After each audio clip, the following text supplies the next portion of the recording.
जहानाबाद में नेता प्रतिपक्ष तेजस्वी यादव का आगमन हुआ तो महिला पुरुष कार्यकर्ताओं ने जोरदार स्वागत किया। तेजस्वी यादव ने जहानाबाद के सर्किट हाउस में प्रेस को संबोधित किया। इस मौके पर जहानाबाद के सांसद सुरेंद्र यादव, जहानाबाद के विधायक कुमार कृष्ण मोहन उर्फ सुदय यादव, मखदुमपुर विधायक सहित राजद के वरिष्ठ नेता शक्ति यादव, संजय यादव सहित अन्य लोग मौजूद थे। तेजस्वी यादव सरकार की अनेक खामियां गिनाई।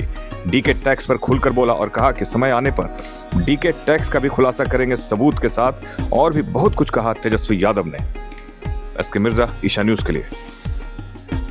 का नाम जो है कार्यकर्ता दर्शन सह संवाद कार्यक्रम है। इस कार्यक्रम में जितने हमारे अरवल जिला के, जहानाबाद जिला के जितने भी विधानसभा हैं, ब्लॉक हैं, पंचायतें, उनके सभी हमारे कार्यकर्ता से हमारी संवाद होगी। जो जमीन पर, बूथ पर जो कार्यकर्ता है, ये पहली बार ऐसा कार्यक्रम हो रहा है जहाँ नेतृत्व जो है जा करके सीधा उनसे संवाद कर रही है। और मूल मकसद यही है कि पार्टी की विचारधारा, पार्टी का संगठन को और विस्तार और मजबूत कैसे किया जाए। और ये कार्यक्रम में अलग अलग विधानसभा, अलग अलग ब्लॉकों की अलग अलग समस्याएं होती हैं, लोकल इश्यूज होता है, उससे भी जो है कार्यकर्ता जो है अवगत कराने का काम करते हैं। तो हम लोग सब लोग जहानाबाद आए हैं। लगभग अब यात्रा जो है अंतिम चरण में ही है।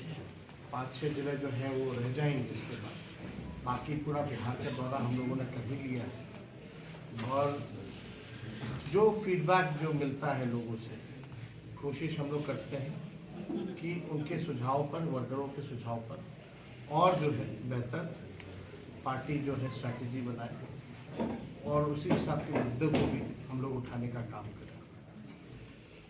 आप देखिएगा जो नीति आयोग का जो सूचकांक है, जो रिपोर्ट है, उसमें रिपोर्ट में है बिहार सबसे गरीब राज्य है, बेरोजगारी सबसे ज़्यादा है, पलायन सबसे ज़्यादा है। जब महिलाओं से भी हम लोग लगातार जो है संवाद कर रहे हैं, महिलाओं का ये कहना है कि महंगाई सबसे बड़ी समस्या उनके लिए है, कोई बचत नहीं हो पाता है।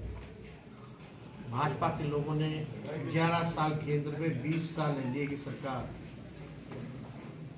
आपका बिहार में चलाने का काम किया, लेकिन जो बड़े बड़े मुद्दे थे उसको एड्रेस नहीं किया। बल्कि बिहार जो है भ्रष्टाचार का देश में अड्डा बन चुका है। आप कह सकते हैं गंगोत्री, यमुनोत्री, गंडक, सब कुछ जो है भ्रष्टाचार का यहीं से बहने का काम करता है। थाना, ब्लॉक चले जाइए, बड़े से बड़े लेवल पे चले जाइए, पुल गिर रहा है, किसी पे कार्रवाई नहीं हो रही, पेपर लीक हो रहा है, किसी पे कार्रवाई नहीं हो रही।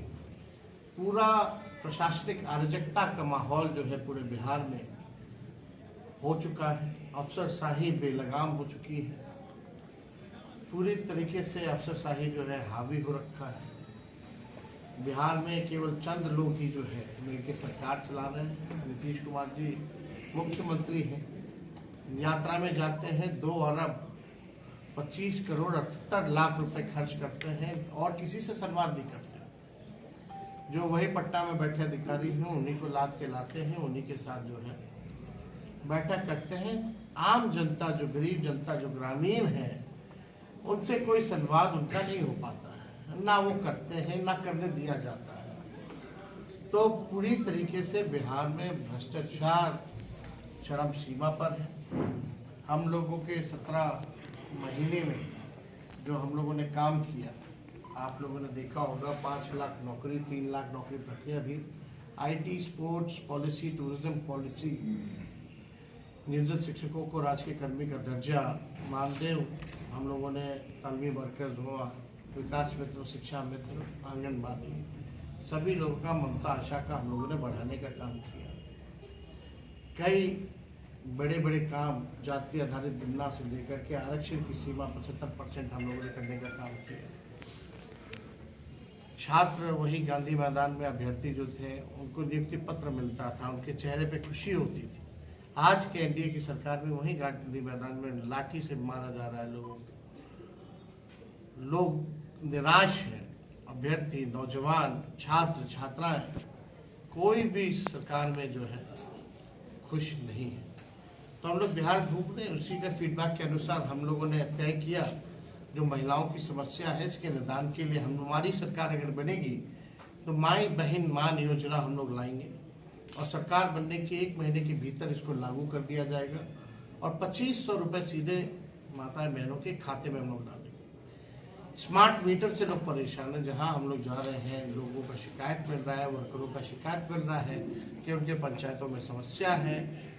तो स्मार्ट मीटर आप लोग जानते हैं कि पहले से ही बिहार में जो है बिजली का बिल जो आता है या दाम जो है पूरे देश भर में अगर सबसे महंगा बिजली मिलता है तो वो बिहार है। तो हम लोगों ने तय किया कि 200 यूनिट फ्री बिजली हमारी सरकार आएगी तो देने का काम करेंगे। इसी के तहत वृद्धा पेंशन की भी बात आई, सामाजिक सुरक्षा पेंशन की भी बात आई। जो दिव्यांग हैं, विधवा है, वृद्ध लोग हैं, उनका केवल पेंशन जो है 400 रुपये ही मिलता है। तो वो 400 से बढ़ा करके हम लोग जो है 1500 रुपये जो है करने का ऐलान हम लोगों ने किया है और हम लोगों ने जो जो कहा है वो हम लोगों ने किया है। हम लोग काम करने वाले लोग हैं, लेकिन बिहार में आप देखिएगा नीतीश कुमार जी थक चुके हैं, रिटायर्ड अधिकारियों के साथ जो है वो बिहार चला रहे हैं। पूरे बिहार भर में डीके टैक्स वसूली हो रहा है, भ्रष्टाचार का केंद्र बना है और ना इनके पास कोई विजन है ना कोई मिशन है। इन लोगों को बिहार कैसे आगे अव्वल राज्यों में ले जाएंगे, कोई भी इनकी कार्य योजना नहीं दिखती है, रोड मैप नहीं दिखता है।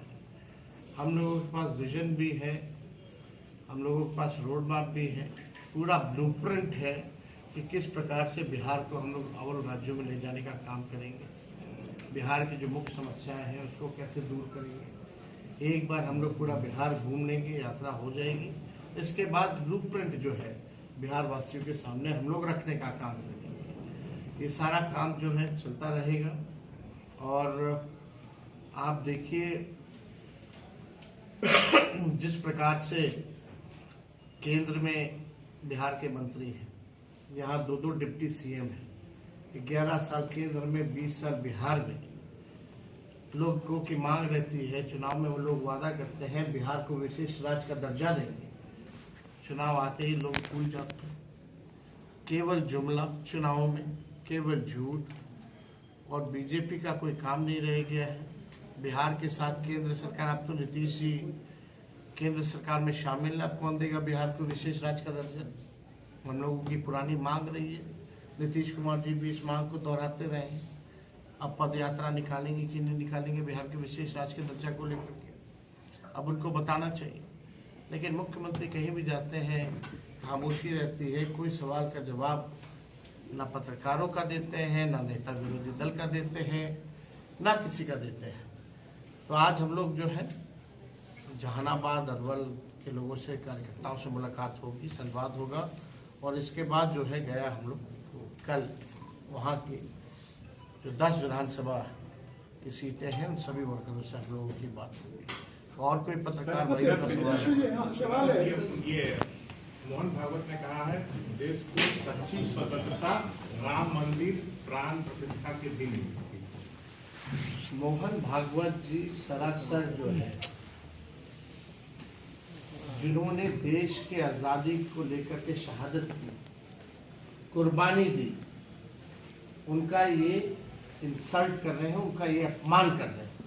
ये गांधी जी का अपमान कर रहे हैं, ये शहीद भगत सिंह का अपमान कर रहे हैं, ये बाबा कुंवर सिंह का अपमान कर रहे हैं, रानी झांसी बाई का अपमान कर रहे हैं। ये लोग राव तुरार राम जी का जो है अपमान करने का काम कर रहे हैं। जिन लोगों ने शहादत दी, देश के आज़ादी को लेकर के कुर्बानियां दी और उनके साथ हजारों लाखों लोगों ने जेल में बंद रहे, फांसी पे चढ़े, अंग्रेजों का जुल्म सहे, ये उनकी जो है अपना अपमान करने का काम कर रहा है। आरएसएस और बीजेपी का कोई आज़ादी में कोई योगदान नहीं है। ये लोग तो तिरंगा भी नहीं फहराते थे, बाद में बोला गया तब इन लोगों ने तिरंगा फैलाया।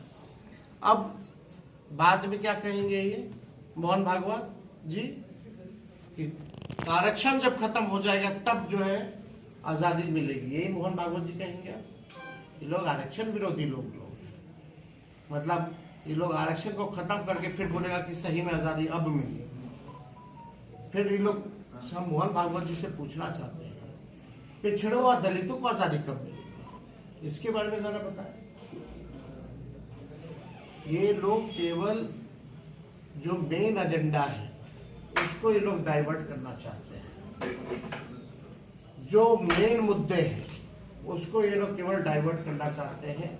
अरे अपने काम बीजेपी ने क्या किया बताएं मोहन भागवत जी कि आज 84 रुपया हो गया है डॉलर का रेट, $1 का रेट 86 हो गया, बताइए 86 हो गया।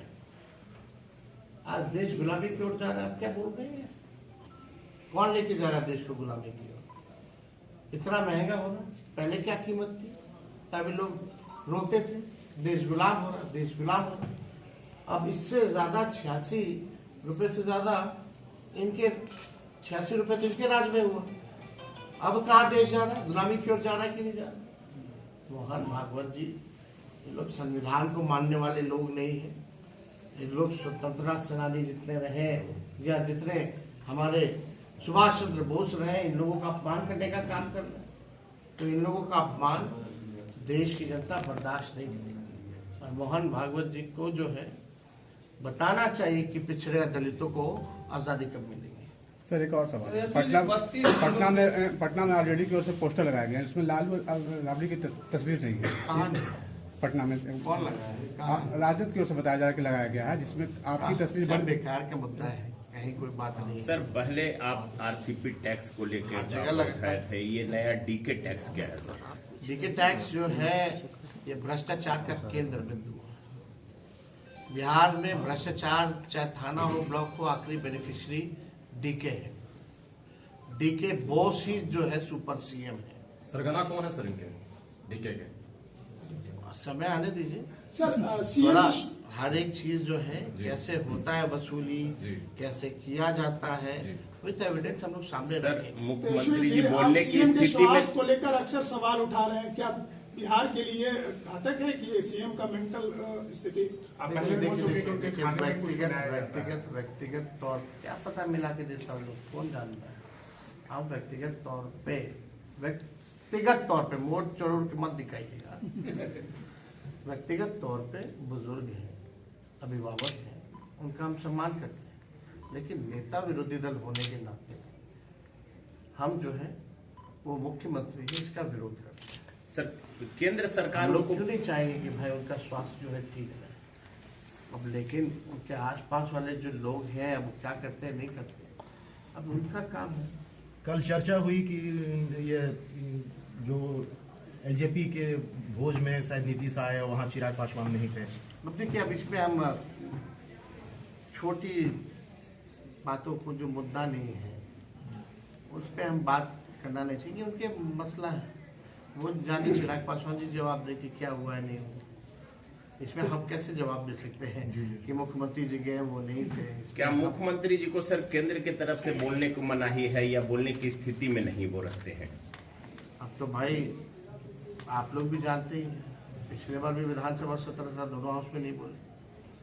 इतने गंभीर से गंभीर मसला चल रहा है, मुख्यमंत्री गायब रहे, कोई चुप्पी उन्होंने तोड़ी नहीं।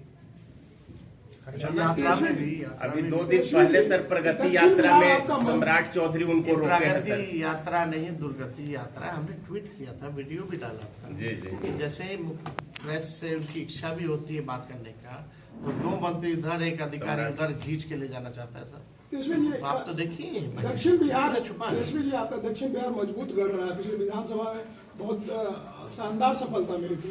क्या इस बार आप उस सफलता को दोहराएंगे? और नहीं, इस बार पूरे बिहार में हम लोग जो है सफल होंगे और महागठबंधन आरजेडी की सरकार बनेगी। हरियाणा के बीजेपी अध्यक्ष पर दुष्कर्म का आरोप लगा है, उन्हीं के राज्य शासित। अब जांच का इशू है ना, फिर अब लोग हैं, अगर दुष्कर्म का है मामला कोई भी है तो इस पर जांच होनी चाहिए। चाचा को हटा के सर इस बार भतीजा सीएम बनेंगे? चुनाव होने दीजिए, जनता मालिक है, उनको तय करने दीजिए, जनता का जो निर्णय होगा सिराग पे होगा।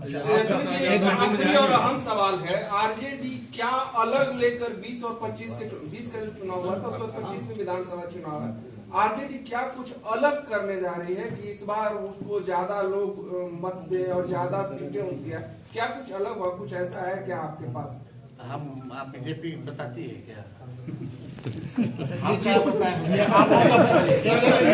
आप लोगों का बयान आता है